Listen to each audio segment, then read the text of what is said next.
as Canadians, our truth lies in knowing our history and the impacts that it's had on the people who live here.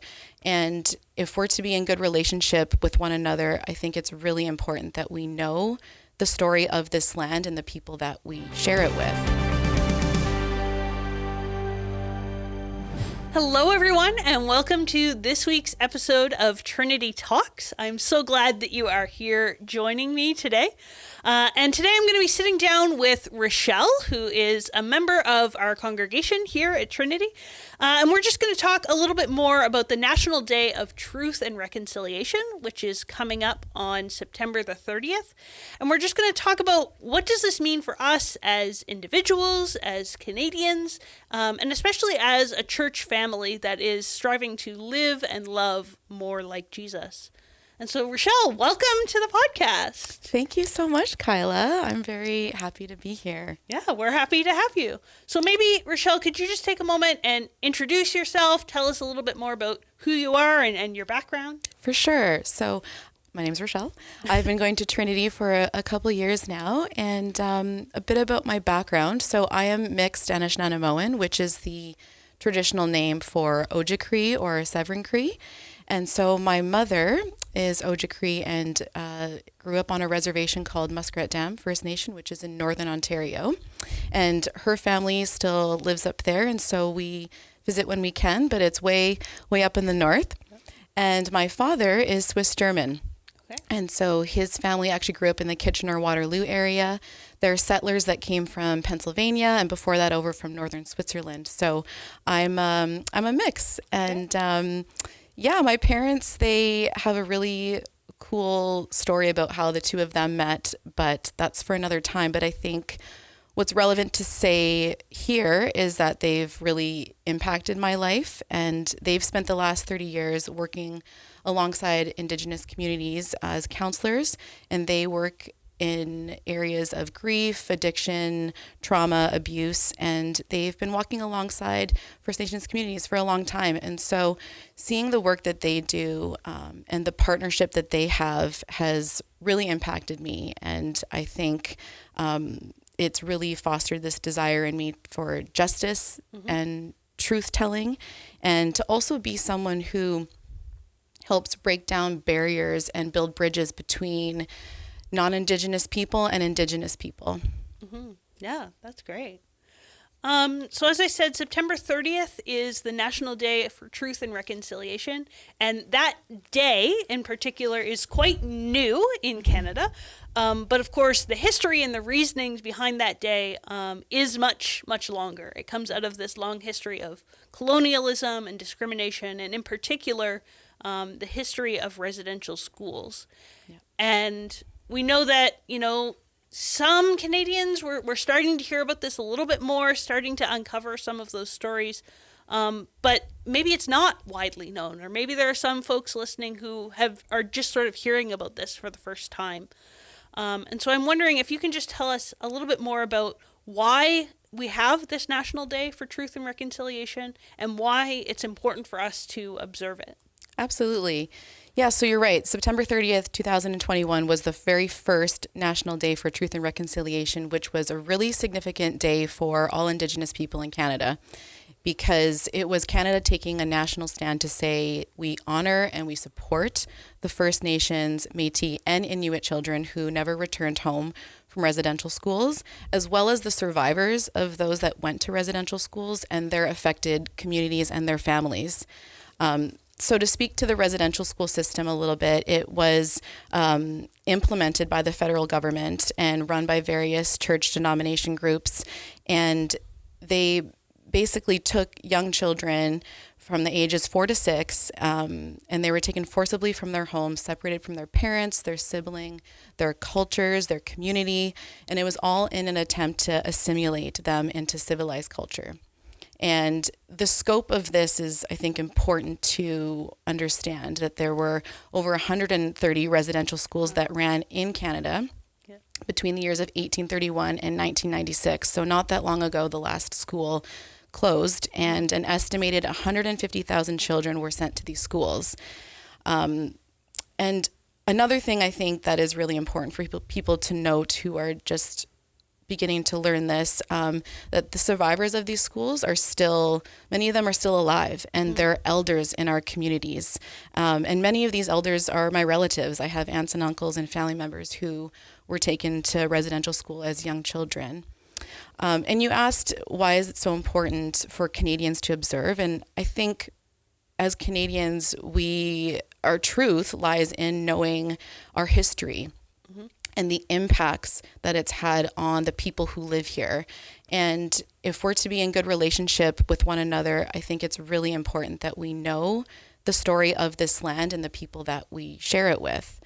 And then I'll just speak to a bit about the origins of the National Day for Truth and Reconciliation, and how that all began. And it was because one survivor told her story of surviving residential school, and this woman's name is Phyllis Webstad. So she's still alive today, but at 6 years old, Phyllis was taken to residential school. And when she got there, she was wearing an orange shirt, and it was customary that when you were sent to residential school, they took all of your personal belongings, they stripped you of all your cultural elements and belongings. And so she showed up to school and they took her orange shirt, and this first act of having this precious item taken from her really scarred her. And then, of course, her whole experience at residential school was very, very challenging. They were not great places. And so for a long time, into her adulthood, she couldn't wear orange.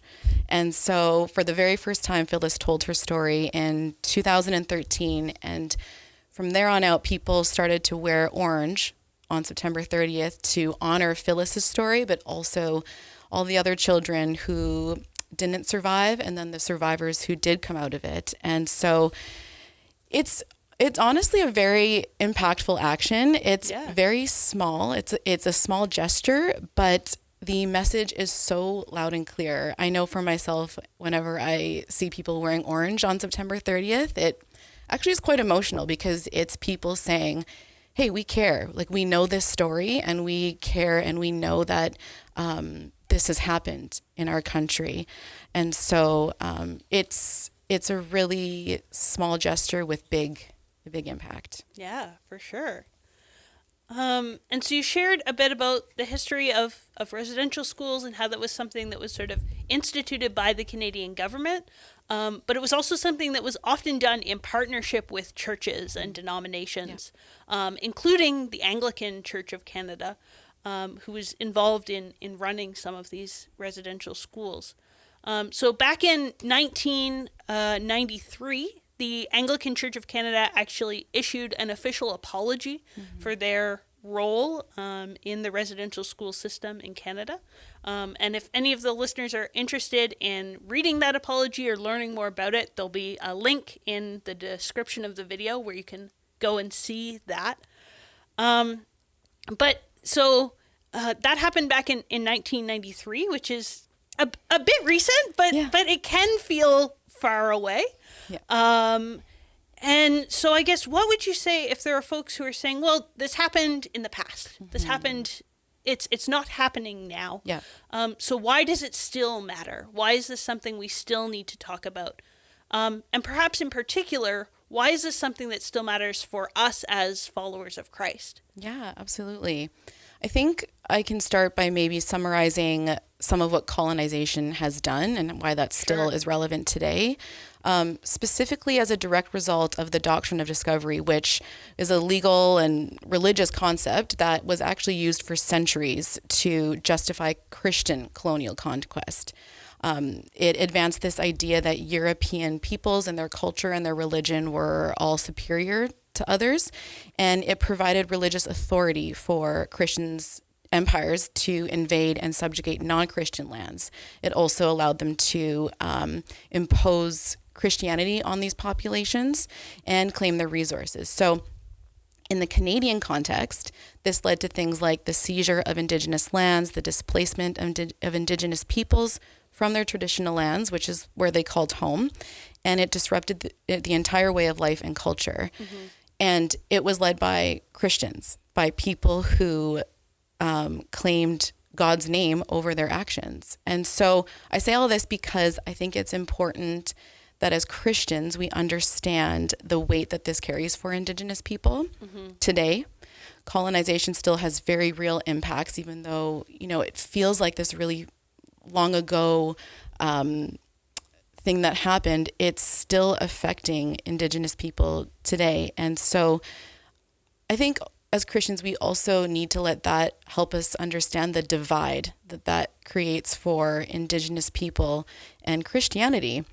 And I think if we don't have that understanding, it really prevents us from moving towards healing and harmony.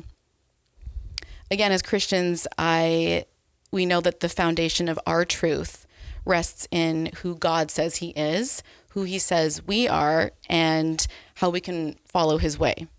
And we see in Exodus that God says this about himself. Then the Lord called out his own name, Yahweh the Lord, the God of compassion and mercy. I am slow to anger and filled with unfailing love and faithfulness. I lavish unfailing love to 1,000 generations. I forgive iniquity, rebellion, and sin, but I do not excuse the guilty. And so as image bearers of God, we're called to be these things, compassionate, merciful, slow to anger, filled with empathy and love, faithfulness, forgiving, but also not without conviction. And so to summarize, I truly believe that this means that we need to care about the impact that Christianity has had on Indigenous people so that we can pursue this ongoing journey of reconciliation. Yeah, for sure. Yeah, I think that point that you made there about God's compassion, but also the conviction, I think is something that's really important, right? That we continue to walk with compassion, but that we don't let that compassion mean that we do nothing. Exactly. And I think too, like looking at the life of Jesus, he was someone who was constantly seeking justice and doing the hard thing and speaking out when there was something not right. And so we see that over and over again in scripture, right? And Jesus he was not apathetic to matters of injustice. And so I think as Christians, that needs to be a high calling of ours. Yeah, for sure.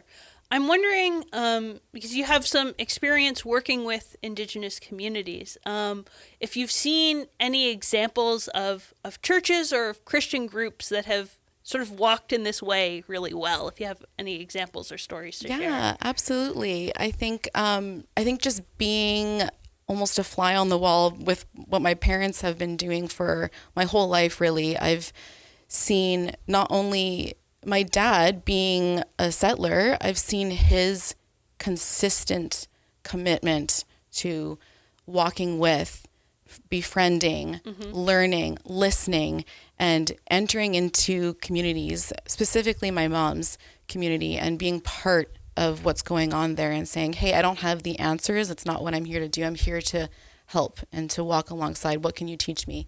And then because they're in mission work, they have churches and groups that support them. And so through that, I've also been able to witness different church groups partner with communities. They come in and they run like a week-long camp.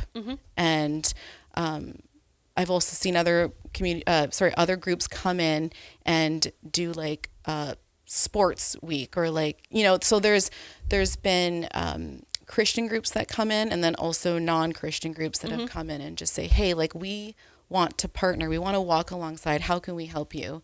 So yeah, I've seen groups like that go in, and then there's nonprofits that partner with communities to just bring practical resources and practical help because a lot of reserves are quite isolated, so they don't have the same access to everything that we have. Sure. So yeah, I've been able to witness a lot of cool partnerships over the years. Yeah, that's great.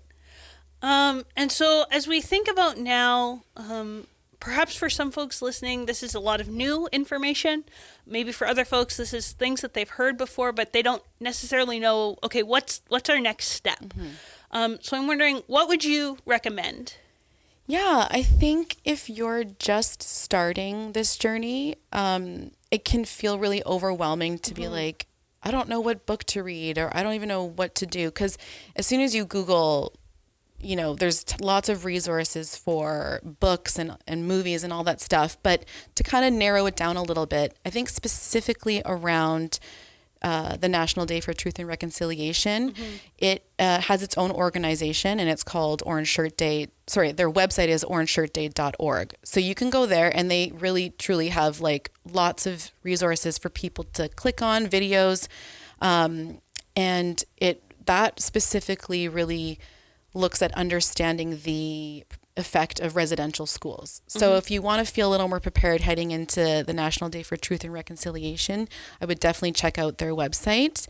You can also look at the Truth and Reconciliation Commission report, which is online. That is a bit more like intense, but if you just want to like familiarize yourself with that, you can absolutely check that out. In terms of books, again, there's so many books, so it can feel really overwhelming, but one that I always recommend people is 21 Things You May Not Know About the Indian Act by Bob Joseph. And it's not a huge book, and it goes through 21 things that you didn't know. And I came along this book when I was in my adulthood, and really just learning for myself all this stuff. And it was really eye-opening because you really get an inside look to just how profoundly the Indian Act affected Indigenous people in Canada. And a lot of people don't know about it. And it still exists today. It has, there's laws and regulations that it lays out for Indigenous people in Canada. So that I would recommend. There's some novels, Seven Fallen Feathers by Tanya Talaga, which is a true story, and it follows the lives of 7 young Indigenous teens who died over their 11 years, and they were attending school in Thunder Bay. And so that gives a really, really sad insight into like more of the current state of the challenges that young Indigenous people have right now in Canada of leaving their home to go to school. And then you can read the 94 Calls to Action, which sounds really daunting, but they're like, some of them are one-liners, some of them are like a few sentences. And then you can kind of get on track with where Canada is promising it's going and how it's on this journey. I have like some movie suggestions. Is that helpful? Yeah. I know people are on Netflix, for Love documentary on Netflix. That more focuses on Indigenous people sharing their stories about the child welfare system.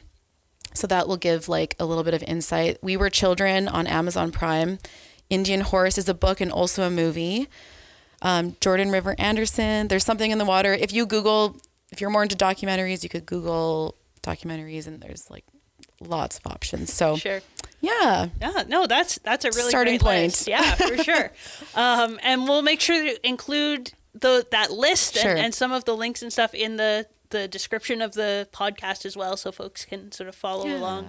Yeah, and I would say, so you mentioned the Truth and Reconciliation Commission, like their reports, and then also the TRC 94 calls to action. So I would agree with you that the report itself is quite daunting. It's a lot of reading. Yes. But if folks are looking for some really sort of specific, like, okay, what does this mean? Like, what are Indigenous folks actually asking us to do? I would definitely recommend sort of starting with those 94 calls to action. Yeah. Agreed. And they're super helpfully also broken down into, things for schools, things for churches, things for government. And so even just looking at what can we as a faith community, what can we as a church of be doing for this? That's right. Yeah. That's really great. Yeah. And I think as a faith community, again, for anyone who's new to this, it is definitely overwhelming, and there's a lot to take in. So I would say start small, and I think even this, like having this lead to maybe another conversation. And I really believe the more we learn about each other and the more we learn about people who are not like us or have lived a different experience, the better we can be. And I really believe that most often that leads to empathy and understanding. Yeah. And I really hope for anyone who is just starting this journey or who's on this journey that you can start with those two things, empathy and understanding, because that will truly pave the way for healing and reconciliation. Without those two things, there can be a lot of just anger and hurt, and that's not a good place to start. Sure. Yeah. No, I think that's an excellent place to end. Empathy and understanding. So thank you so much, Rochelle. Thank you for sharing your story and your wisdom with us. And I hope that folks have found this to be a helpful place to sort of start and to engage. I look forward to hearing from you about what are some of the things that you're learning. What are some of the ways that you are engaging with this National Day for Truth and Reconciliation? So thank you for joining us for this episode of Trinity Talks, and we'll see you again next week.